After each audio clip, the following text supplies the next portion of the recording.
letter sound recognition, and the expectancy value theory. Letter sound recognition, or alphabet knowledge, is the knowledge of names and sounds associated with printed letters. Early alphabet knowledge is one of the greatest predictors of later literacy achievement of reading, spelling, and comprehension in later elementary years.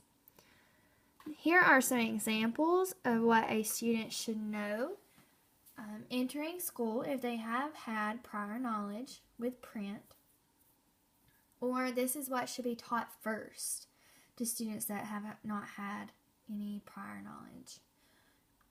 The first one is they're more likely to know the beginning letters of the alphabet. This is because of the song ABCs, or because they have heard people say to them, let's learn our ABCs, or have you learned your ABCs? The next one is that they are more likely to know letters that are used more frequently. This is about, if a student is familiar with print, the two letters that they say occur most frequently is the capital letter T and the lowercase e. And they say that students might be more familiar with these letters because they do occur more frequently. The next one is that they are more likely to know letter names that the beginning of the name cues the sound, such as B, because the letter B and its sound both start with the B sound. And the last one is that they are more likely to know letters with distinct shapes. For example, they may not know the capital letter C or the capital letter G because they look very similar. However, they might know the letter X because it is more of a distinct shape, or the letter O because it is a distinct shape and no other letters look like the letter O. Alphabetic principle, or understanding that letters have particular shapes, began in ancient times by the Phoenicians and later was further developed by the Greeks. The main theorist in current times is Marilyn Jagger Adams. She is applauded for research and applied work in the area of cognition and education. Recipients of the American Educational Research Association's Sylvia Scribner Award, and she is also the author of Beginning to Read, Thinking and Learning About Print and Phonemic Awareness in Young Children.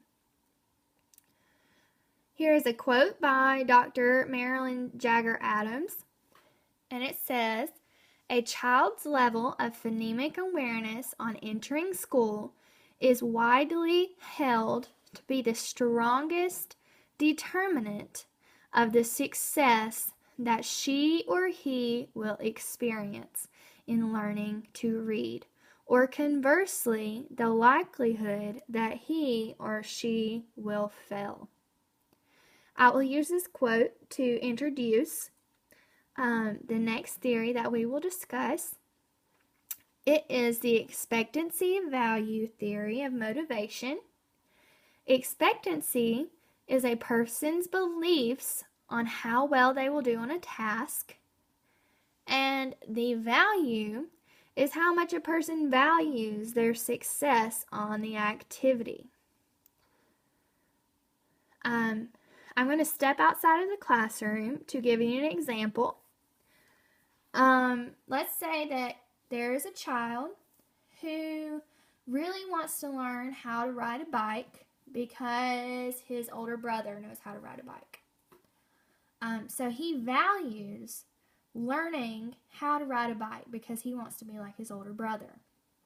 Now, he also believes that he can ride that bike because his older brother and his parents will help him to learn.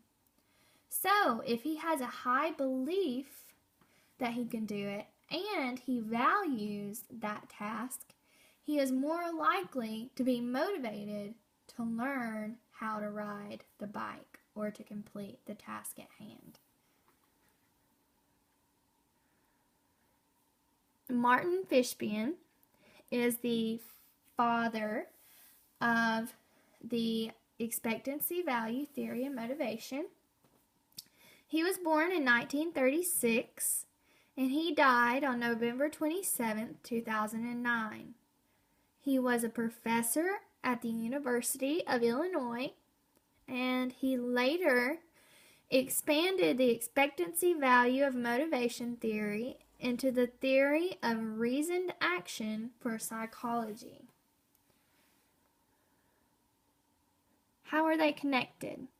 In my opinion, it's pretty simple, but if a student lacks letter sound recognition, they may lose the confidence in their reading skills and abilities. Losing confidence in these skills lowers the expectancy and value a child puts on the task. If a student is successful with letter sound recognition, this would boost the expectancy and value a child has on reading, making for a more successful experience.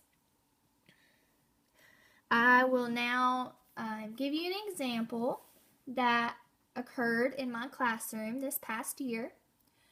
I had a student who struggled with letter sound recognition.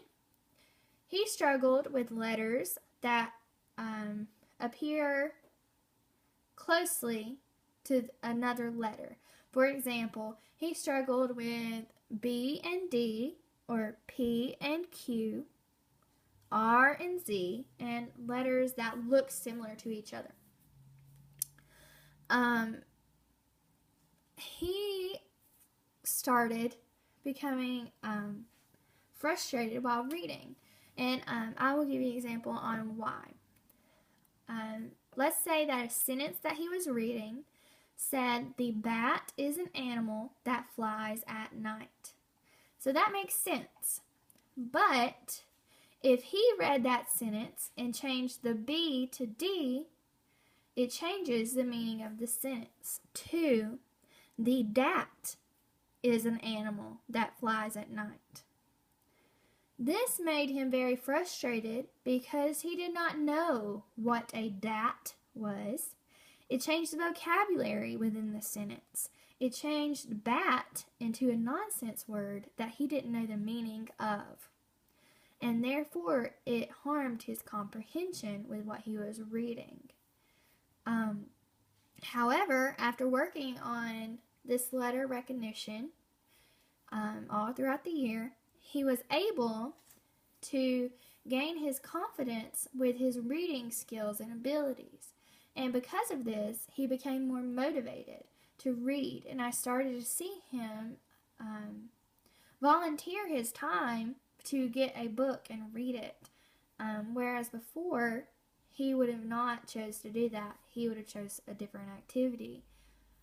So this, to me, explains how a problem with letter sound recognition can cause frustration and therefore decrease the expectancy that they have for themselves and the value that they have for themselves while reading. A classroom application, letter sound recognition should be at the forefront of teaching reading. As the quote said earlier by Dr. Adams, she said that letter sound recognition is one of the main predictors of how a student will learn how to read. So these are the building blocks for learning how to read. And students should be placed in an environment that encourages high expectancy and value on all subject areas. In my opinion, it is our job as teachers to motivate our students. They should be placed in an environment where they know that they are expected to do their best. But they should also know that their best might not be making a 100 or an A. They should know that as long as they've tried their very best and gave the most effort that they could, then they did everything that we asked them to do. They should also be taught to value all of the subjects that we teach. A way to do this is to link the subjects that we teach and the materials that we teach to stuff that is relevant to them. The more meaningful that we make it for the students by connecting it to something in their life, the more likely they are to value the subject. Some specific examples to do in your classroom would be guided reading activities, reading centers that help develop letter sound recognition, teach letters that occur in their name first, and then teach the easiest letters first. I will now show you an example of what an article says are the easiest letters for a student to learn. As you can see, it starts with their first initial.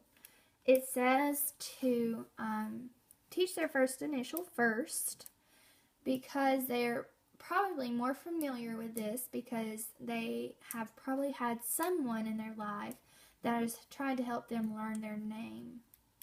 The next letter that they suggest is O because, like I said earlier, O does not look like any other letter for the most part, and it seems to be simple for students to learn, followed by B, A, and C, which are, again, the beginning letters of the alphabet, like I suggested earlier.